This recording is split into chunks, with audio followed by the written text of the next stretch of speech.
नमस्कार, मी संजय बोकरे. आपण पाहताय जनप्रवास लाईव्ह.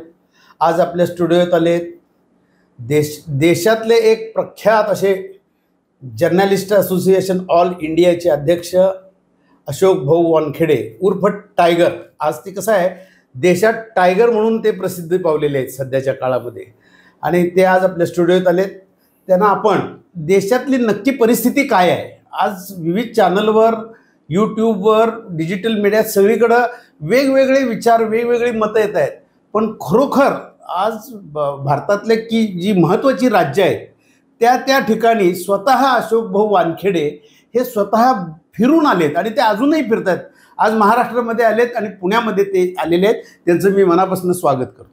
धन्यवाद. अशोक भाऊ, आज 400 पार ही जी घोषणा होती ती आता जादा कुठं ऐकायला मिळेना. म्हणजे मोदींचा आधी जो जोश होता, जे बोलत होते, ते आता कुठं कमी दिसतंय. ह्याचं कारण काहीच समजायला मार्ग नाही. सर्वप्रथम जनप्रवाहाच्या सर्व दर्शकांना माझा नमस्कार. आणि मी इथे गेस्ट म्हणून आलेलो नाही आहे, तर जनप्रवाहासोबत मी तितकाच जुडलेलो आहे जितके संजय दादा आहेत. आणि पत्रकार संघाचा अध्यक्ष वगैरे सगळं साईडला. पण आज कधी कधी बरं वाटतं की आपण पत्रकारितेमध्ये ज्यांना मोठं भाऊ मानतो त्यांच्यासोबत जेव्हा आपण बसतो आणि खरोखरच जेव्हा ते आपल्याकडनं जाणून घेऊ इच्छितात की देशात काय चाललं, तेव्हा वाटतं की खरोखरच अशोक वानखेडे तुम्ही काहीतरी कमावलं आहे. त्यामुळे आजचा हा कार्यक्रम माझ्यासाठी फार स्पेशल आहे.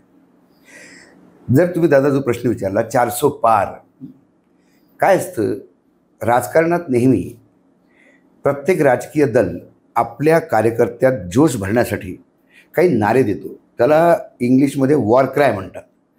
म्हणजे जय भवानी, जय शिवाजी असं नारे देऊन तुटून पडायचे मावळे मुघलांवर किंवा आदिलशाहीवर, किंवा जय एकलिंगी असं म्हणत जेव्हा महाराणा प्रतापची तलवार फिरायची तर तो जोश उत्पन्न करण्यासाठी होतो.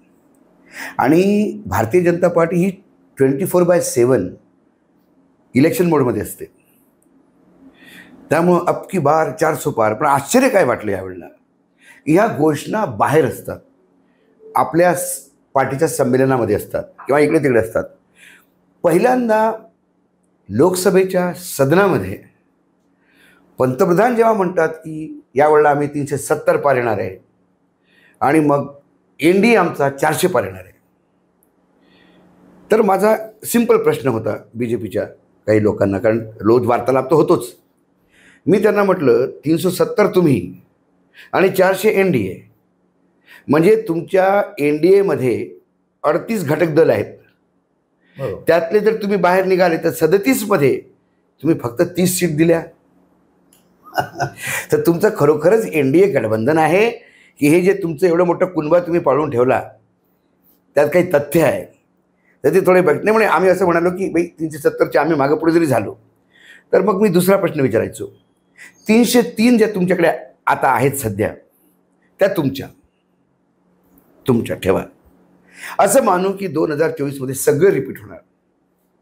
मग 370साठी तुम्हाला पुन्हा 67 सीट पाहिजेत. 67. त्या 67 आणणार कुठून? हा प्रश्न विचारला की ते हसून टाळी द्यायची आणि म्हणायचे असं बोलणं पडतं. कारण मध्य प्रदेश, राजस्थान, छत्तीसगड, गुजरात, महाराष्ट्र, त्यांचं यूपीवर जास्त भर आहे. यूपीमध्ये काय झालं, यूपीमध्ये 80 सीट्स होत्या. 2014मध्ये त्यांना 72 सीट मिळाल्या. पण ज्या वेळेला पूर्ण देशाने भरभरून दिलं नरेंद्र मोदींना, 300 पारचा आकडा लावला, त्यावेळेला त्यांच्या जवळजवळ 8-9 सीट्स उत्तर प्रदेशमध्ये कमी झाल्या. हे पाहायला पाहिजे. म्हणजे देशाने सीट्स वाढवल्या आणि उत्तर प्रदेशने कमी केल्या. का कमी केल्या? कारण तिथे समीकरण बदललं. समाजवादी आणि बहुजन समाजवादी पार्टी एकत्र लढली आणि 10 सीट तर बहुजन समाजवादीनेच घेतल्या. 1 सीट काँग्रेसला आली, 3-4 सीट त्यांनी घेतल्या आणि मग त्यांना 63 वर आणलं. त्यामुळे त्यांनी यानंतर तुम्ही जे म्हणता बरोबर आहे, त्यांचं सगळं लक्ष त्याच्यावर होतं. तर आता तिथे समाजवादी पार्टी त्यावेळेला मात्र 20-25 आमदारांसोबत होती समाजवादीची. यावेळेला समाजवादी पार्टी 100 आमदारांच्या पेक्षा जास्त आहे. त्यावेळेला बहुजन समाजवादी पार्टी हा जवळजवळ 24% मतदानवाला म्हणजे पक्ष होता. या विधानसभेच्या ज्या निवडणुका झाल्या 2022मध्ये तिथे तो अक्षरशः 14% आला आणि तो 14%वरून पुन्हा 60%वर येईल. त्यामुळे जरी तुम्ही 2014 पासून 2024 पर्यंत म्हणजे 2019 पासून 2024 पर्यंत या 5 वर्षात मायावतीला भीती दाखवून का होईना, ईडी CBI लावून का होईना, केसेस काढण्याची धमकी देऊन का होईना, 14 वर्ष पुराणी म्हणजे जुन्या जे केसेस आहेत त्यांच्यात FIR होते लगेच मायावतीच्या एका प्रेस कॉन्फरन्सनंतर. ह्या सगळ्या गोष्टींनी तुम्ही तिला एका लेवलला तिला आणून ठेवलं. मागच्या विधानसभेमध्ये डाटा आहे माझ्याकडे, टोटल जर आपण बूथ लेवलला काढलं तर 153 सीट्स अशा आहेत BJPच्या विधानसभेमध्ये जे मायावतीमुळे त्यांना मिळाल्या. मायावती हा फोर्स आहे. मग यावेळेला मायावतीला एवढं माहीत होतं की यावेळेला जरी ती B टीम म्हणून काम करायला लागली तर या 14चं 7 होईल आणि मग 7चं 2.5 व्हायला वेळ लागणार नाही. त्यामुळं 2024ची निवडणूक ही मायावतीसुद्धा साठी जिवंत राहण्याची निवडणूक आहे. आणि मायावतीने पहिल्यांदा 2024मध्ये जे आता निवडणुका चालू आहेत जे उमेदवार दिलेत ते असे उमेदवार दिले ज्याच्यामुळे BJPची गोची झालेली आहे. उदाहरणार्थ ज्या ठिकाणी BJPनी ठाकूर दिला, मायावतीने या तर तिथे ठाकूर दिला या ब्राह्मण दिला. तर ब्राह्मण आणि ठाकूर हे उत्तर प्रदेशमध्ये ट्रॅडिशनल पार्टनरच समजा तुम्ही BJPचे. जेव्हा ठाकूर जरी दिला तरी वोट डिवाइड होतात आणि ठाकूर ब्राह्मण जरी दिला तरी वोट डिवाइड होतात. ती जिथे मुसलमानांना द्यायला पाहिजे तिथे तिने ठाकूर उतरवला, त्यामुळे मुसलमान अनडिवायडेड राहिले आणि मुसलमान काही कॉन्स्टिट्युन्सीमध्ये 5 लाख असून सुद्धा ते डिवाइड व्हायचे आणि BJPला फायदा होता. या मायावतीच्या ह्या फॅक्टरमुळं BJP अडचणीत आली आणि त्याच कारणामुळे मायावतीच्या पुतण्याला जो तिचा वारस म्हणून समोर आला आकाश आनंद, त्याच्यावर काल परवा 4-5 FIR झाल्या. त्याला प्रचार म्हणजे आता ती जे प्रेशर टेक्टिक्स आहे ते मायावतीवर सुरू झालं. दुसरीकडे अखिलेशची पार्टी बदनाम होती की तुम्ही यादव. अखिलेशनी पहिली 39ची लिस्ट अनाऊन्स केली, फक्त 4 यादव होते, कुर्मी जास्त होते. त्यामुळे त्यांनी असं केलं की यादव तर माझे आहेतच, त्यामुळे जर दुसऱ्या पक्षाला तुम्ही दिलं, जसं मायावतींनी 17मध्ये विधानसभेच्या ब्राह्मण आणि दलित एकत्र आणले आणि एक नवीन नारा दिला, हे हाती नाही गणेश है, ब्रह्मा विष्णू महेश है. शर्मा मंत्री आणि ताबडतोब मायावती पहिल्यांदा BSP कोणाचीही मदत न घेता स्वतःच्या भरोशावर राज्यात आली. त्यामुळं उत्तर प्रदेश बिहार हे 2 राज्य जे आहे तिथे जातीयवाद अतिशय फोफावलेला आहे आणि ती जातीय समीकरण फक्त BJPला समजतात असं नव्हे, आता बाकीच्यांना समजायला लागलेली आहे. मग ते 80 पैकी किती सीटा येतील असं तुमचा अंदाज आहे? आता भारतीय जनता पार्टीचे रणनीतिकारच सांगत होते की 50 मुश्किल लग रहा है. आम्ही जर सीट वाईज आकलन केलं, पूर्वी पश्चिम किंवा मग गोरखपूरचा तो बुंदेलखंड, तो इकडचा बुंदेलखंडचा एरिया किंवा तो पूर्वी एरिया, अवध, तर जवळजवळ 40-42 सीटवर BJP संपताना दिसते. यात एक मोठं कारण दादा अजून आहे. हे सगळे फॅक्टर तर आहेतच, पण यावेळेला हा जो अहंकार होता, मोदी है तो मुमकिन है, या नावाखाली अशा लोकांना तिकीट देण्यात आलं ज्या लोकांचं तिथे ॲक्सेप्टन्सच नाही आहे.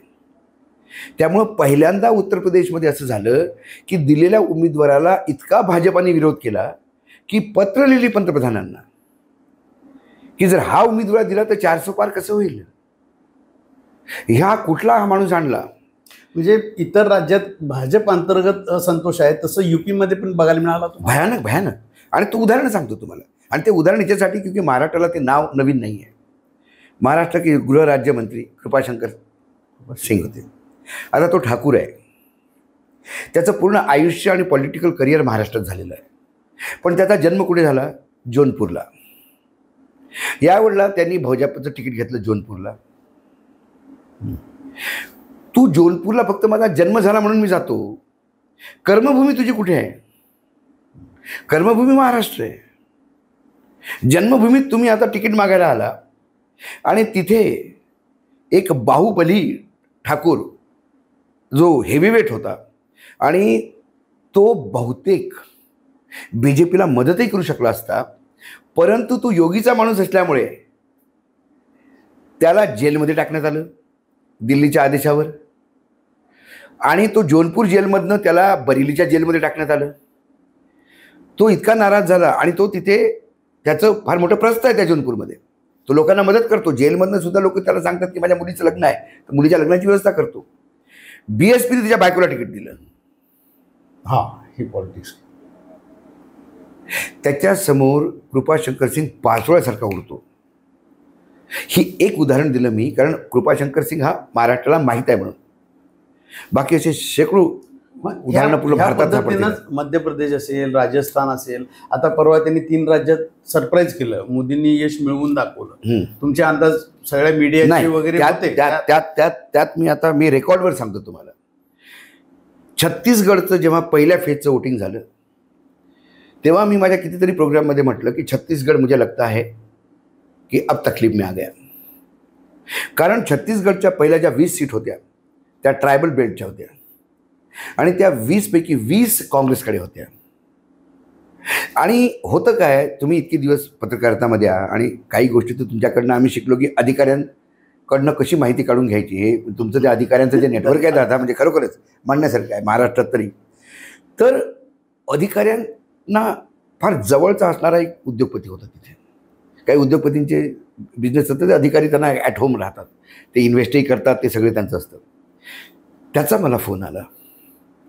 म्हटलं 20 सीट गेल्या, गायब 20 सीट. मी म्हटलं कसं? म्हणजे कलेक्टर और SP बता रहे कि CM का फोन आया कि इसको जाने दो. It was surprising. आणि त्या 20 पैकी 18 सीट भाजपला गेल्या. काँग्रेसची निष्क्रियता म्हणायला लागेल. काँग्रेसची निष्क्रियता नाही, त्या काँग्रेसची निष्क्रियता नाही, काँग्रेसला दूरदृष्टी नाही. दूरदृष्टी कशी नाही? अशोक गेहलोत, कमलनाथ आणि बघेल हे तिघही मुख्यमंत्री अडाणीची माणसं होती.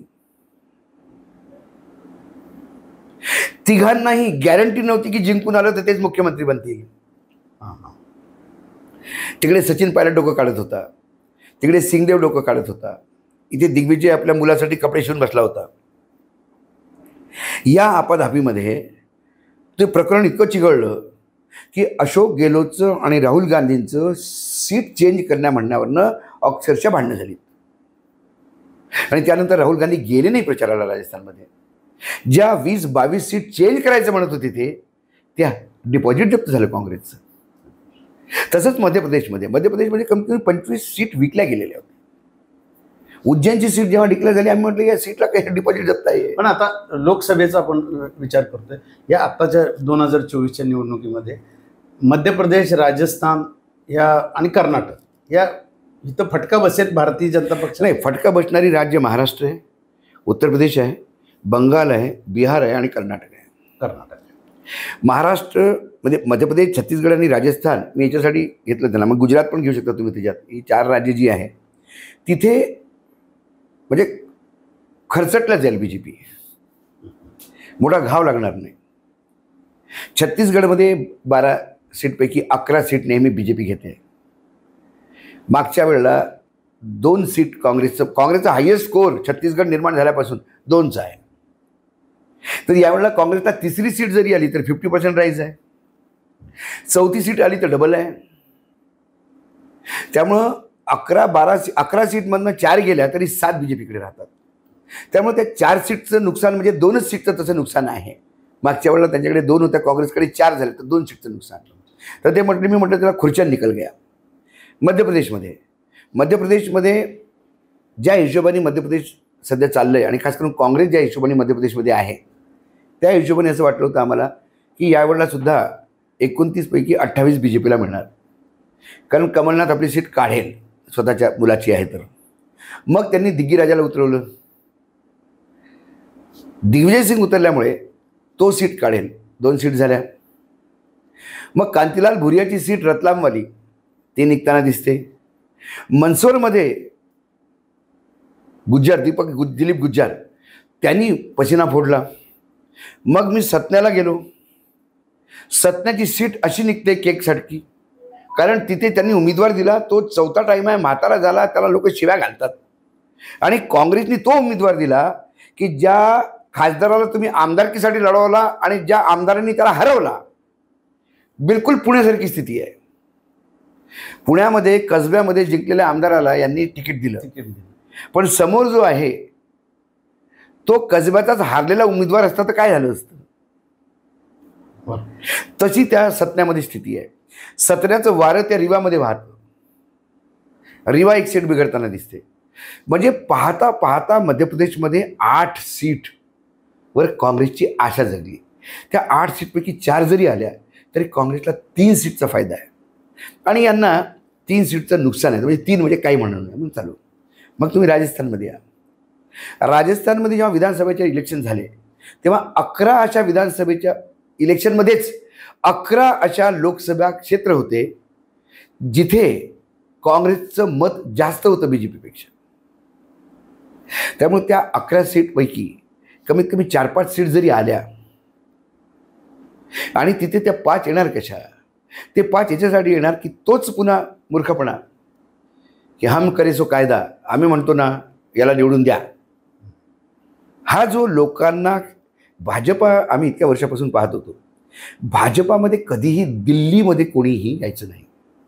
मला आठवतं की खुशाभाऊ ठाकरे जेव्हा असताना त्या 11 अशोका रोडवर निवडणुकीच्या काळात कुत्रं फिरवत नव्हतं, कारण सगळ्यांना माहीत होतं की नावं खालनं येतात, वर फक्त मोहर लागते.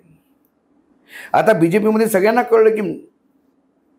आणि त्यावेळेला काँग्रेसमध्ये स्थिती होती की एक फोटोग्राफ त्या पेपरमध्ये छापून आला होता की ते ताज हॉटेल जे आहे, ताज ते मौर्य याच्याजवळ जे धवला कुआजवळ, तिथे अर्जुन सिंग स्क्रीनिंग कमिटीचे चेअरमन होते. तिथे त्या एका रूममध्ये ते बसलेले होते आणि खाली त्या लॉनमध्ये वरनं घेतलेला फोटो होता. जवळजवळ 4000 टोप्या पांढऱ्या खाली बसलेल्या. म्हणजे हे लोक सगळे त्या अर्जुन सिंगचं दर्शन घ्यायला आणि तिकीट मागायला आले होते. ती काँग्रेसची परंपरा आता BJPमध्ये सुरू झाली. खालनं काय नाव आहे तो कोणी ओळखतच नाही, वरनं नावं दिली जातात. काँग्रेस युक्त भाजप झालं. काँग्रेस युक्त भाजपच नाही झालं, भाजपने आपली संस्कृतीच काँग्रेसमय केलेली आहे. राहुल गांधी बोलता बोलता त्या दिवशी बोलून गेले, जेव्हा बोलत होते आमच्यासोबत, म्हणाले की जी चूक काँग्रेसनी 25 वर्षानंतर केली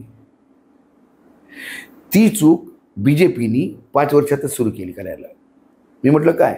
म्हणजे 2090 नंतर काँग्रेसनी फोकसच सोडला. पार्टीची काही विचारधारा असते, काही परंपरा असते, सगळं ते विसरले आणि फक्त सत्तेत राहायचं दिल्लीमध्ये म्हणून कॉम्प्रोमाइजेस करत गेले. आणि प्रत्येक होणाऱ्या कॉम्प्रोमाइजमध्ये पार्टी रसातळाला गेली. हीच BJPने केली. अजित पवार ये, तू ये, तू ये. नाही, आता त्यावरच मला बोलायचं आहे. आज अशोक भाऊ महाराष्ट्रात पुण्यामध्ये आलेले आहेत आणि महाराष्ट्राचं सध्याचं राजकारण, महाराष्ट्रात महाविकास आघाडीची सुप्त लाट आहे असं बोललं जात आहे. पण ते खरं आहे का अजूनही मुदी लाट आहे, ह्याच्याविषयी त्यांच्याशी आपण बोलायचं आहे. आणि आत्ता भाऊंना मला आणि त्याच्या पुढचं विचारायचं आहे की महाराष्ट्राची प्रतिमा आत्ता दिल्लीमध्ये नक्की काय आहे. भारतीय जनता पक्षाचं विशेषतः मी म्हणतोय. आज देवेंद्र फडणवीस हा विषय आपल्याला त्याने विचारायचा आहे. भाऊ, मला असं विचारायचं आहे की देवेंद्र फडणवीस असे इथले भाजपचे सगळे नेते जे बाकीचे आहेत ते चिडीचूप आहेत. देवेंद्र फडणवीस म्हणेल तेच इथं होतंय. तिकीट वाटपसुद्धा ते म्हणेल तेच तिकीट वाटप, हे सत्य परिस्थिती आहे. आता फक्त अजितदादा पवार, एकनाथ शिंदे हे आल्यामुळं त्यांचे काही आघाडी युती असल्यामुळे त्यांना काही सीटा वाटप कराव्या लागल्या, नाही इलाज असतो. पण भारतीय जनता पक्षातलं तिकीट वाटप हे सगळं नरेंद्र मोदी आणि वरिष्ठ जे नरेंद्र मोदी, अमित शहा आणि देवेंद्र फडणवीस. मला असं कळतं की पंतप्रधान मोदींचा वरद हस्त पूर्णपणे देवेंद्र फडणवीसना आहे. काल त्यांची एका न्यूज चॅनलवर सुद्धा मुलाखत झाली, त्याच्यात ही जी फोडाफोडीचं राजकारण केलं ते बरोबरच आहे असं एकंदर त्यांच्या बोलण्यावरनं वाटत होतं. म्हणजे देवेंद्र फडणवीसनी हे पक्ष फोडले नाहीत, घरं फोडलेली नाहीत, त्यांनी मान्यता वरनं घेतली. त्याची मी तुम्हाला स्टोरी सांगतो आता पूर्णपणे. तुम्ही जे सिक्वेन्स सांगितला आता की नरेंद्र मोदी, अमित शहा आणि देवेंद्र फडणवीस, ते तसं नाही आहे. आता अमित शहा, मोदी आणि देवेंद्र फडणवीस आहे. म्हणजे अमित शहा एक नंबर. अमित शहा एक नंबर. सत्ता आणि संघटन हे दोन्ही पूर्ण रूपाने अमित शहा तय करतात आणि अमित शहानी सगळं आता टेकओव्हर केलेलं आहे. जोपर्यंत अमित शहाच्या हातात ताकद आहे तोपर्यंत देवेंद्र फडणवीस नावाच्या माणसाला राजकीय ग्रहण लागलेलं असणार. हे मी त्या काळी बोललो. आणि जेव्हा उपमुख्यमंत्री झाले, कारण त्याच्या अगोदर देवेंद्र फडणवीस म्हणाले होते की आता आमचं सगळं ठीक झालं, त्यांच्या मनात काही होतं ते मी क्लिअर केलं. त्यावेळेला मी हसलो होतो, कारण मी अमित शहांना ओळखतो. एक वेळा पडलेली क्रॅक कधी ती रिपेअर होत नाही. त्यामुळे तिथे नरेंद्र, इथे देवेंद्र, ही जी चालली होती आणि नरेंद्रनंतर देवेंद्र, ते गळ्यात पडलेलं आहे. त्यामुळे जरी हे म्हणत असतील, आता नाईलाज असतो दादा, नाईलाज असतो. तुम्ही संपादक आहात, तुमच्या रिपोर्टरनी नाही ऐकून एखादी बातमी लावलीच तर तुम्ही फार जाळफळाट व्हाल, त्याला तुम्ही शिव्या घालाल, त्याला तुम्ही नोकरीतनं काढाल.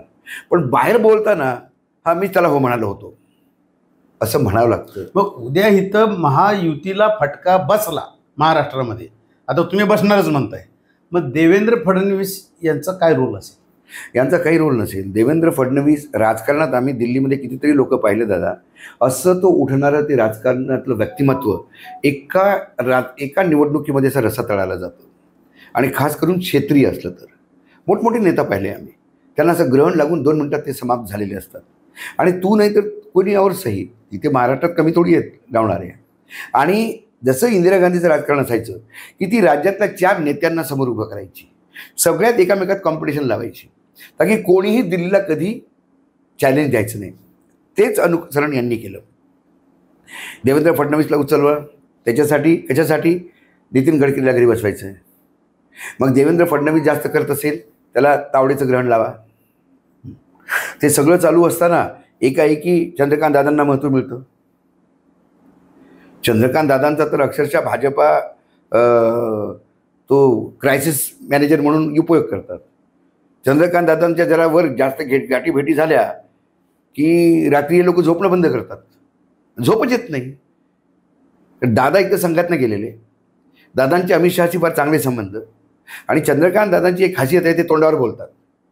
अमित शहाच्या तोंडावर सत्य परिस्थिती मांडणारा माणूस म्हणजे चंद्रकांत दादा. बाकी लोक अमित शहाच्या हो मध्ये हो म्हणतात. ते पाहतात अमित शहाचा कल काय आहे. महाराष्ट्र में तो 40 आ जाएगी, हाँ सर 42 आ जाएगी.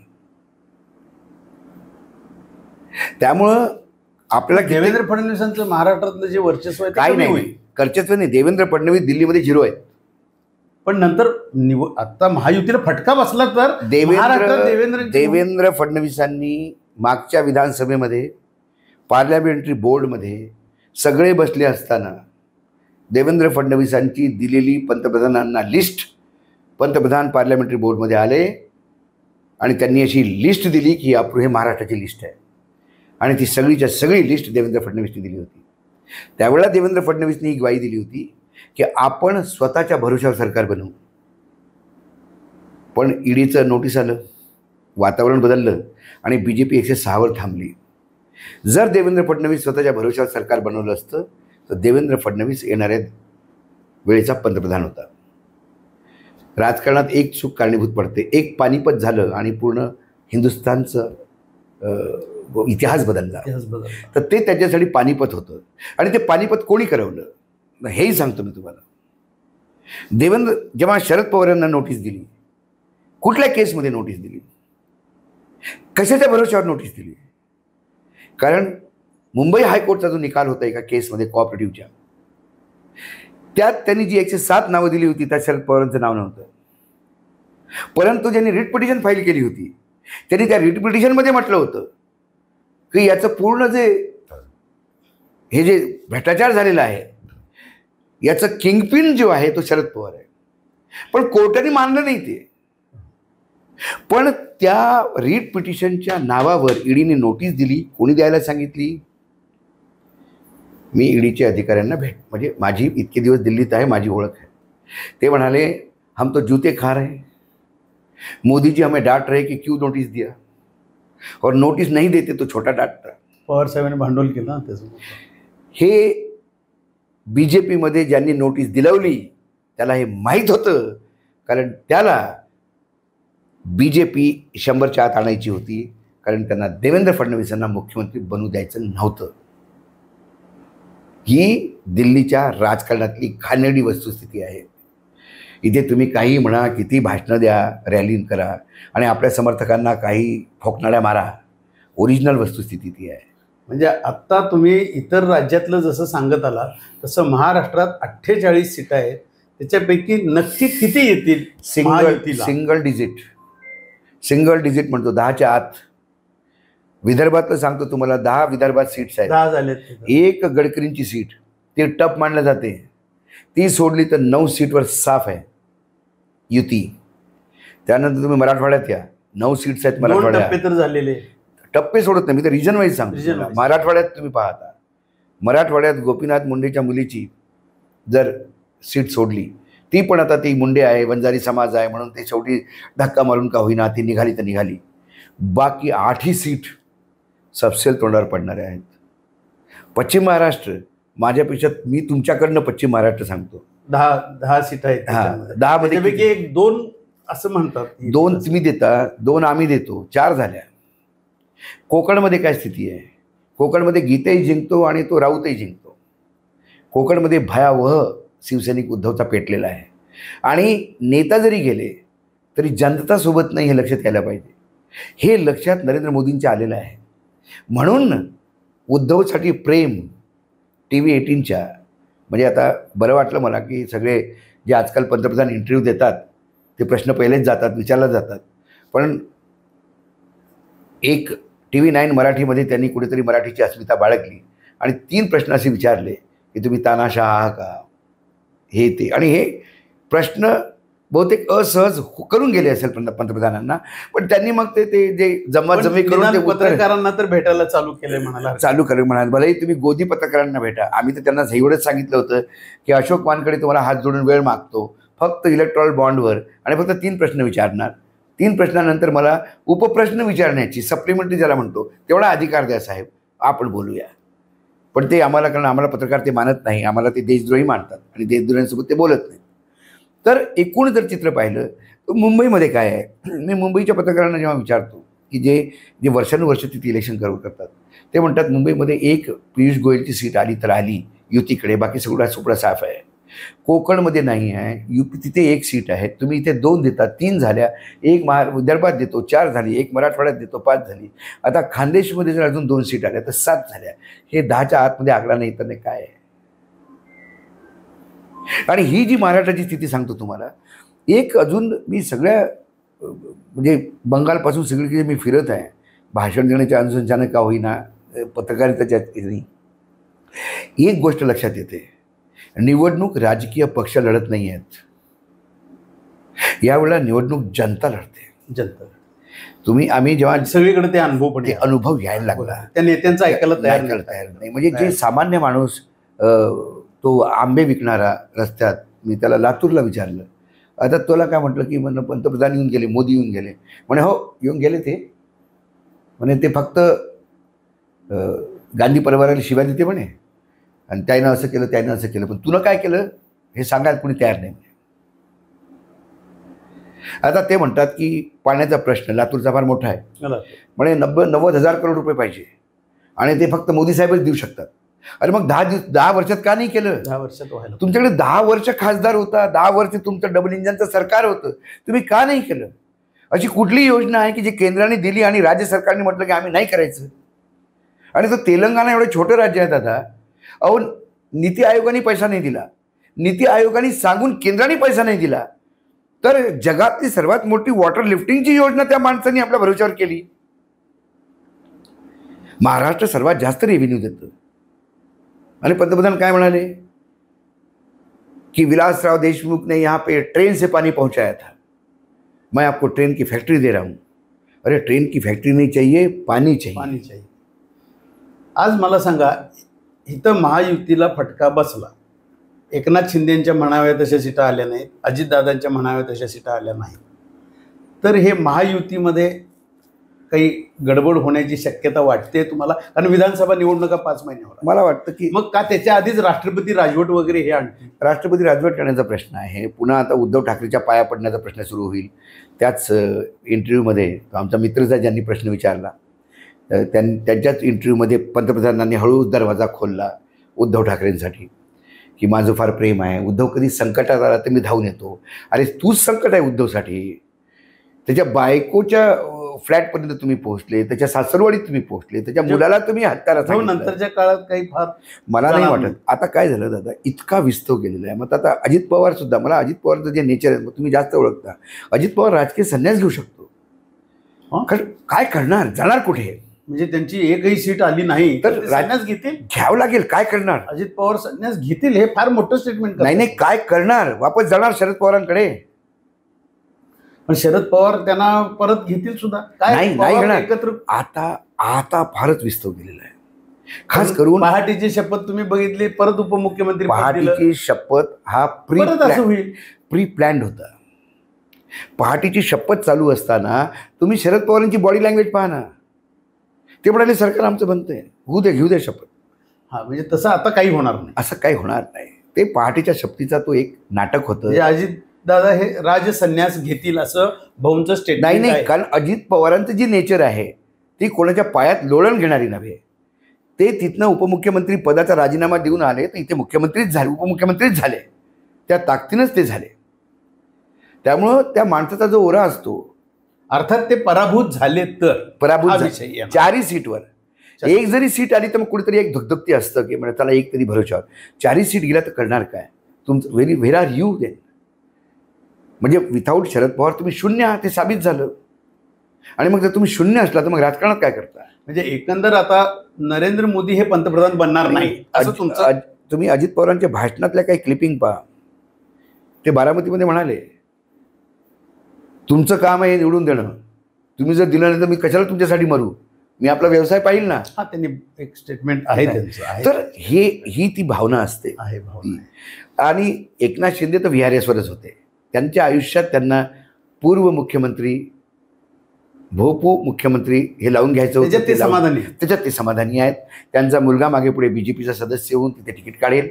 आणि आता अक्षरशः त्यांनी ज्या लोकांना वाऱ्यावर सोडलं त्यातली लोक फोन करून सांगतात, तुमाने भंडाऱ्याला त्याची ती सीट होती तुमानेची रामटेकची, त्याचं तिकीट कापलं, भावना गवळीचं तिकीट कापलं. हे लोक तर सगळं उद्धवला सोडून गेले. तुमाने म्हणाले की मी उद्धवसोबत असतो तर आज मी सीटे लढवली असते आणि जिंकूनही आलो असतो. का माझं? म्हणजे तुमचं तिकीट का कापलं? म्हणजे BJPवालेच म्हणतात की सर्वेत तुमचं नाव, म्हणजे BJPत तर ठरवणार. छगन भुजबळनी तर सांगितलंच ना की नाशिकची सीट कोण लढवणार हे कोण करतं, तय करतं, अमित शहा तय करतात. मग जर तुमच्या सीटच अमित शहा तय करत असाल, आता तुम्हाला 5 सीट दिल्या, आपण 4 सीट म्हणतो अजित पवारांना. अजित पवारांना 5 सीट दिल्या होत्या.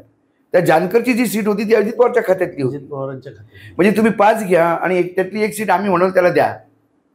म्हणजे तुम्ही अक्षरशः बंधुआ मजदूर गुलाम झालेले आहेत BJPचे. तुमचं स्वतःचं अस्तित्व नव्हतं.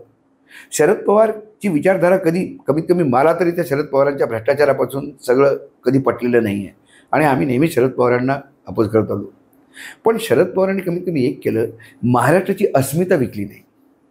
शरद पवारांनी पार्टी फोडली, काँग्रेसला दगा दिला, जे काय म्हणायचं ते द्या, पण त्यांनी दिल्लीला नेहमी डोळे दाखवले.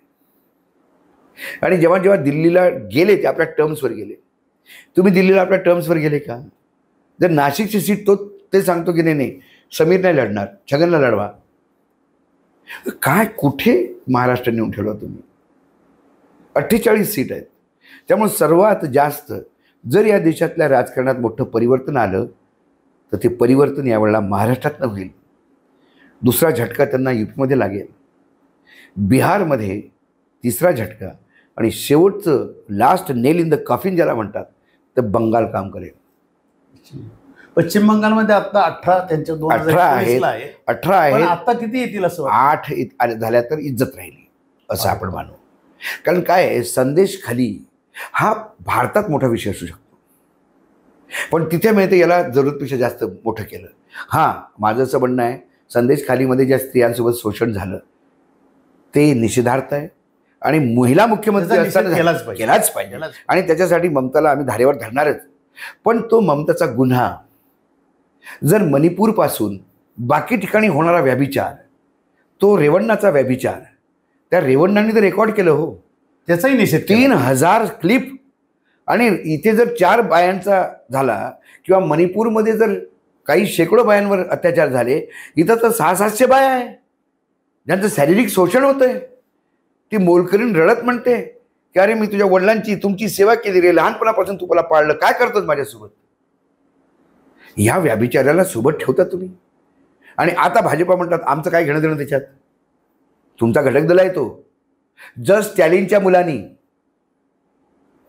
सनातन धर्माला डेंगू म्हटलं आणि या सनातन धर्माला मच्छरसारखं मारलं पाहिजे असं म्हटलं, तर माफी तुम्ही सोनिया आणि राहुल गांधीकडनं मागवता आणि सांगता तो इंडिया गठबंधनचा तुमचा मित्र आहे, त्यामुळे तुम्ही त्यांना, तुम्ही सुद्धा रिस्पॉन्सिबल आहेत किंवा तुमच्या हो आहे त्याच्यात, तुमचं त्याचा साथ आहे.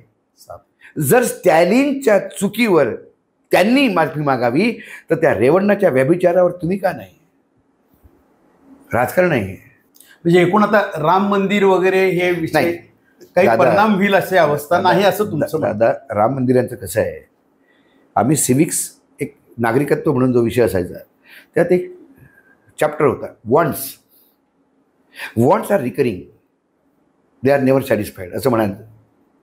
वॉन्ट्स म्हणजे तुमची जी मागणी असते ती रोज नवी रूप घेऊन येते आणि ती कधी खुश होत नाही. त्यामुळे गडकरींनी फार पहिले एक बोलले, त्याला फार लोकांनी क्रिटिसाइज केलं. ते म्हणाले अच्छे दिन कुछ नहीं होता. कारण कितीतरी अच्छे दिन आले तरी त्यापेक्षाही अच्छे दिन यायला पाहिजे असं आपल्याला वाटतं. एक मध्यमवर्गीय माणूस स्कूटर घ्यायला जातो, स्कूटर घ्यायच्या अगोदर 10 शोरूममध्ये जातो, 10 ठिकाणी सर्च करतो, ज्यांनी स्कूटर घेतली त्याला विचारतो आम्हाला घ्यायची, मग ती स्कूटर येते. मग ते स्कूटर आल्यावर म्हणजे बाबांशिवाय कोणी त्याला हात लावणार नाही. 3 दिवस ती स्कूटर पुसल्या जाते, सकाळी उठावर पाहतात त्या स्कूटर ठीकता आहे की नाही, आणि मग 15 दिवसांनी त्या स्कूटरकडे पहा. त्या स्कूटरचं अक्षरशः घाण बसलेली असते, सगळं असते, कारण त्या स्कूटरचा महिमा संपलेला असतो. स्कूटर चालवणार म्हणतो आपल्याला वाटलं होतं लवकर पोहोचतो, त्रास कमी आहे सायकलपेक्षा, पण पाठ दुखतेच.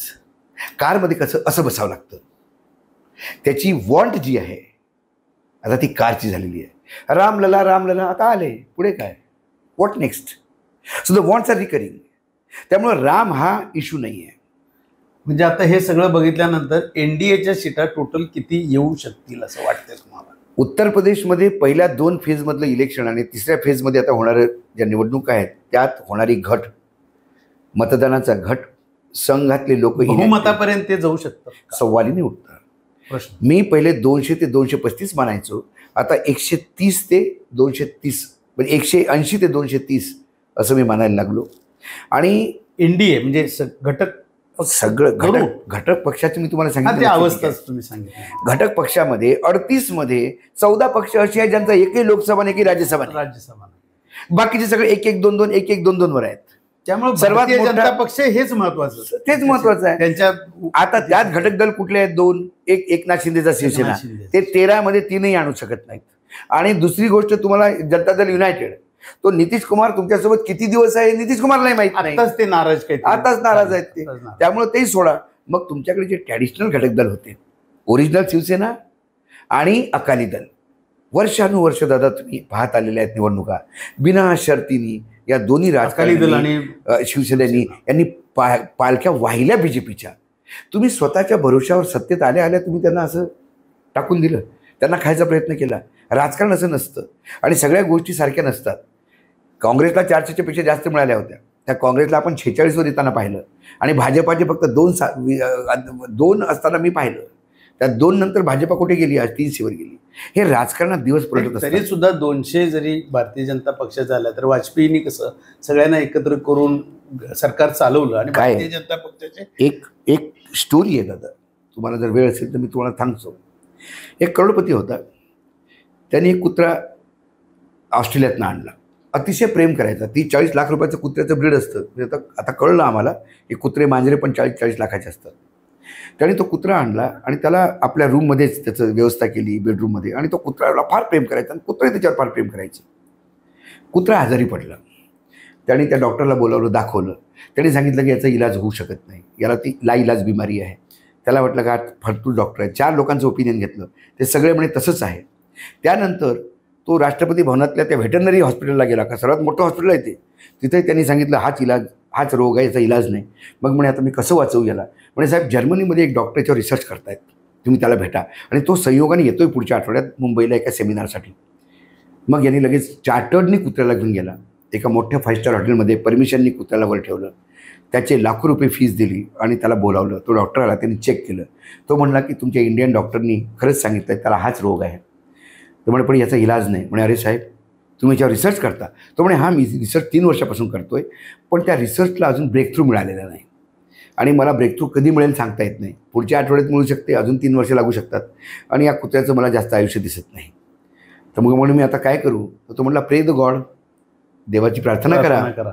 असं म्हटलं त्यांनी ते कुत्रं टेबलावर घेतलं, असं साईडला ठेवून दिलं, असं टाकून दिलं. तर तो डॉक्टर ओरडला, म्हणे अरे मूर्ख आहे का तू, त्या कुत्र्यासाठी तू चार्टर्ड घेऊन आला, माझी फीस दिली, अरे मरमर फिरतोयस आणि एकदम तू असं कुत्र्याला सोडून दिलं, नास्तिक आहेस का. म्हणे नाही साहेब, मी रोज पूजा केल्याशिवाय घरातनं बाहेर निघत नाही, मी फार आस्तिक आहे. मग काय झालं. म्हणे पण मला माझ्या कुत्र्याची सवय माहीत आहे. म्हणे काय केलं त्या कुत्र्यांनी. म्हणे असंही मंदिर नाही सोडलं जिथे त्यांनी पाय वर केला नाही. त्यामुळे कुठला देव याला साथ देईल. तर 2024 जर तुम्ही 335वर अटकले तर कुठलं मंदिर सोडलंय तुम्ही, कुठलं राजकीय दल ठेवलं. अजित पवारपासून एकनाथ शिंदेपासून जे सोबत आहेत गन पॉईंटवरच आहेत ना, ईडी सीबीआयच्या भीतीनंच आहेत ना, कोण सोबत देणार. मग अशा वेळेला 2 मॉडेल होतात, मी सगळीकडे सांगतो. आणि हे मनापासून नाहीच आहे. त्यामुळे हे सगळे भीतीने आहेत आणि भीतीनं असलेले लोक चान्स मिळाला की लगेच दुर्घटना, नजरहटी दुर्घटना घटी. त्यानंतर आता काय 2 मी सांगतो की 2 लोक म्हणतात की त्याच्यानंतर होईल काय. म्हटलं 2 होऊ शकतं. एक तर 330-35वर आल्या BJPमध्ये विद्रोह होऊ शकतो. गडकरी बोलू शकतात, राजनाथ बोलू शकतो, तिकडे तुमचा योगी बोलू शकतो. मोदी आणि अमित शहाच्या विरोधात आवाज उठायला चालू होते. आणि तो जर आवाज उठला तर मग एक नवं नेतृत्व तिथे उभरू शकते. महाराष्ट्रात सुद्धा तसं होणार. हां तसं होणार. आणि देवेंद्र फडणवीसांच्या विरोधात तावडे, सगळे मुंडे, एकनाथ खडसे बोलायला सुरू करतील, त्यांना वापस घेतलं तुम्ही BJPमध्ये. तर आता ते आलेच आहेत ना, ते सांगतील मी इतक्या वर्षापासून बोलत होतो, आम्ही बांधलेली पार्टी तुम्ही सत्यानाश केला. कारण काय असतं, तुम्ही निवडणूक हारले की त्याचे 10 बाप समोर उभे राहतात आणि जिंकलेल्याला कोणी विचारत नाही कसा जिंकला. तर तिथे विद्रोह होईल. सगळे रमण सिंगपासून सगळे येदियुरप्पापासून सगळे ओरडायला सुरू करतील. काय पार्लमेंटरी बोर्डमध्ये लोक तुम्ही बसवले. पार्लमेंटरी बोर्डमध्ये असे काही लोक आहेत जे ग्रामपंचायतचं इलेक्शन लढू शकत नाही. पार्लमेंटरी बोर्डमध्ये असे लोक आणतात.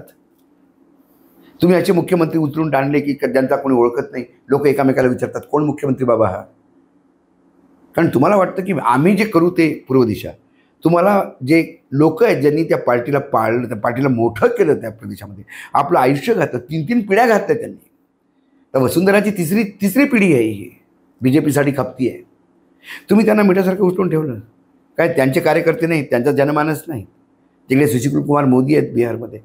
तुम्ही ओरिसामध्ये जा, ओरिसामध्ये ज्या लोकांनी BJPला केलं त्याच्यावर डोक्यावर लोक नवीन आणून बसवले. तुम्ही रिटायर्ड ब्युरोक्रॅटला तुम्ही म्हटलं की या पार्टी जॉईन करा. तर हा सगळा विद्रोह झाला तर मग भाजपामध्ये एक नवं नेतृत्व येईल, ज्याच्या पाठीमागे एक नवीन NDA होईल आणि ती NDA एक स्टेबल गव्हर्नमेंट देईल असं मला वाटतं. कारण सगळ्यांना सोबत घेऊन जाणारे अटल बिहारी वाजपेयी यांचे दिवस पुन्हा BJP समोर आले तर मला आश्चर्य वाटणार नाही. पण एक दुसरं मॉडेल आहे तिथे, त्याची पण माझ्याकडे अपेक्षा आहे. म्हणजे त्याचं होऊ शकतं.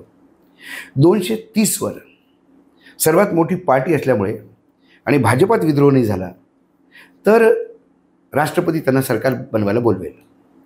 हे 230वर सरकार बनवतील. 1 महिन्याचा त्यांना वेळ मिळेल. मग ते 1 महिन्यानंतर ते सदनमध्ये विश्वासाचं मत घ्यायला बसतील आणि पीठासीन अधिकारी असेल तो त्यांचाच असेल साहजिक आहे. आणि मग तो व्हॉइस वोटनी, जसं देवेंद्र फडणवीसचं व्हॉइस वोटनी झालं होतं तसं व्हॉइस वोटनी होईल. 2014चं ते व्हॉइस वोटनी होईल. व्हॉइस वोटनी का करता, वोट डिव्हिजन का करत नाही, म्हणून तिथे हंगामा होईल. हंगामा झाल्यावर सगळ्या विपक्षी दलांना निष्कासित केलं जाईल. राहिलेल्या 230मध्ये वोट डिव्हिजन होईल. 230 वर्षे 0 सरकार जिंकली असं होईल. 6 महिन्याचा वेळ मिळेल. मग ही लोक महात्मा गांधीच्या समाधीवर जाईल, तिथे प्रेस कॉन्फरन्स घेतील, असंही होऊ शकेल. होते. पण ते सांगतो जे होणार हे आहे. त्यानंतर ते सुप्रीम कोर्टात जातील. सुप्रीम कोर्ट म्हणेल संविधान पीठाची स्थापना करू. 5-6 महिने त्या केसमध्ये जाईल. तोपर्यंत ईडी, सीबीआय, इन्कम टॅक्स, पैसा हे धान करून पुन्हा 272 पर्यंत येतील आणि मग म्हणतील आम्ही सरकार बनवली, लोक आमच्यासोबत आहेत. हा एक दुसरा सिनेरिओ आहे. पण त्याच्या अगोदर जी खदखद माजती आहे, म्हणजे गुजरातसारख्या राज्यात विद्रोह, जे त्यांचं स्वतःचं गृहराज्य आहे, गुजरातमध्ये दिलेली तिकीटं लोक वापस करतात. इसके मायने हे. मग त्याच्यासाठी ते बिनविरोध एक आणला का त्याने? बरोबर आहे. आणि बिनविरोध तुम्ही आणला काय? तुम्ही लोकशाहीची हत्या केलेली आहे.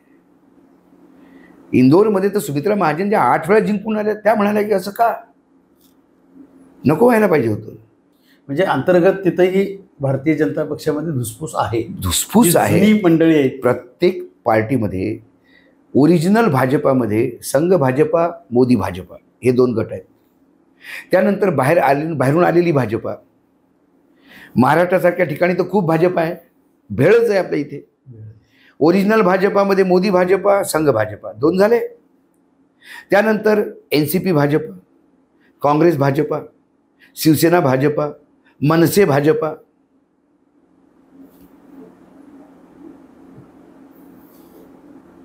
त्यामुळे या पार्टीचं होणं हे होतंच. सत्ता माणसाला भ्रष्ट करते आणि पूर्ण सत्ता पूर्णपणे भ्रष्ट करतो. आणि तो भ्रष्टाचार फक्त पैशाचा नसतो, तो विचारांचा असतो. कधी कधी हा जो भाजपामध्ये जो वैचारिक बदलाव झाला, तो भ्रष्टाचारापेक्षाही मी त्याला व्याभिचार जर म्हटलं तर मला वाटतं तो चांगला शब्द सूट होईल. फारच कडक शब्द अशोक भाऊ वानखेडेंनी वापरलेले आहेत. कारण ते स्वतः सगळीकडे फिरतायत, सगळ्या राज्याचे दौरे करतायत आणि त्यांना जे दिसतंय ती फॅक्ट त्यांनी आज जनप्रवास लाईव्हला अगदी दिलखुलासपणे आपल्याकडे येऊन मांडलेली आहे. आता त्यांचे अंदाज किती खरे येतात, काय होतं ते आता आपल्याला जूनमध्ये हे सगळं दिसणार आहे. आणि त्याच्यानंतर आपण परत विश्लेषणाला त्यांना आम्ही नक्की तुम्ही भाऊ यायला पाहिजे, चर्चा केली पाहिजे. आणि तुम्हाला खूप खूप आम्ही आगामी काळासाठी, तुम्ही आता टायगर तर आहे, सगळ्या देशात तुम्ही टायगर म्हणून प्रसिद्ध पावताय आज. खरंच मी ते दीपक शर्मा म्हणून जे यूट्यूबवर दिसतात ते चॅनल बघावंसं वाटतं.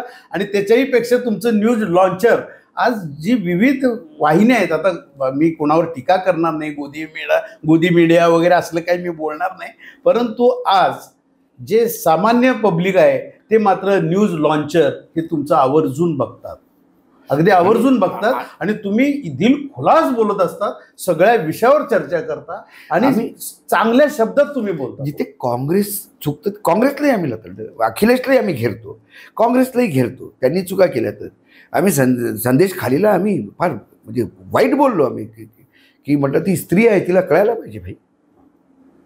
पण संदेश खालीसाठी आसू पाहता. मग जरा तुमच्या गुजरातमध्ये लॉ कॉलेजमध्ये, युनिव्हर्सिटीमध्ये अहो सामूहिक व्याभिचार झाला हॉस्टेलमध्ये मुलींच्या घुसून. मुली सोडा, मुलांना नाही सोडलं. मोदी गेले नाहीत.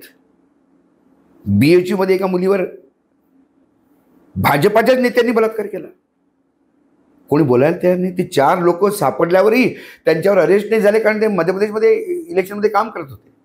ते इलेक्शनचं काम निपटून आल्यावर त्याला अरेस्ट केलं. हा काय? देशाच्या पंतप्रधानाला सगळे राज्य सारखे असतात, देशाच्या पंतप्रधानाला सगळ्या गोष्टी सारख्या असतात. प्रत्येक स्त्री, प्रत्येक मुलगी तर ते अभिभावक आहेत, ते माझेसुद्धा पंतप्रधान आहेत. माझीसुद्धा चिंता त्यांनी तेवढीच केली पाहिजे जेवढी ते एखाद्या देवेंद्र फडणवीसची करतात. देवेंद्र फडणवीस त्यांना सीट देत असेल, पण मी टॅक्स देतो ना, तुम्ही टॅक्स देता. ही आमची जी कॅमेऱ्यावर काम करणारी मुलं आहेत ती टॅक्स देतात, काय त्यांचा काही अधिकार नाही. त्यामुळे हे सब्जेक्टिव्ह असतं. आज त्यांना आपण शुभेच्छा देताना एवढंच म्हणूया की राज्यसभेवर जे काही ज्येष्ठ पत्रकार जातात, कुमार केतकरांनी सुद्धा यापूर्वी त्यांनी चांगली भूमिका राज्यसभेमध्ये वठवलेली होती आणि भारत कुमार राऊत बरेच जण गेले. पण आगामी काळासाठी अशोक भाऊ तुम्हाला मी शुभेच्छा देतो. दादा राज्यसभेवर जावा. आम्ही सर्व राज्यातले पत्रकार देशातले पत्रकार तुमच्या पाठीमागे आहोत. खूप खूप धन्यवाद आल्याबद्दल. धन्यवाद.